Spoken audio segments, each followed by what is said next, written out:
పండక్కి ఇంటికి వచ్చిన కొత్త అల్లుళ్ళ కోసం 158 రకాలు 1300 రకాలు వండి పెట్టిన కుటుంబాలు అంటూ చాలా వీడియోలు సోషల్ మీడియాలో ట్రెండ్ అవుతున్నాయి. అంత బాగానే ఉంది, కానీ ఒక మనిషి ఎన్ని వంటలు తినగలడు?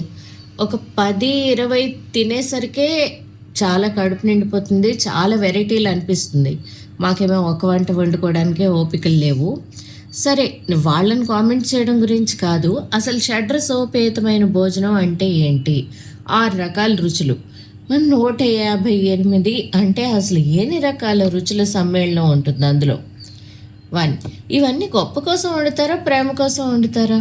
ఏంటి, ఒక్క అల్లుడి కోసం వండుతారా ఇన్ని వెరైటీలు? ఇంటి అందరి కోసం వండుతారా? వండితే అందరూ తింటారా? అసలు ఇన్ని వెరైటీలు తింటే ఆ మనిషి హెల్త్ ఏమవుతుంది?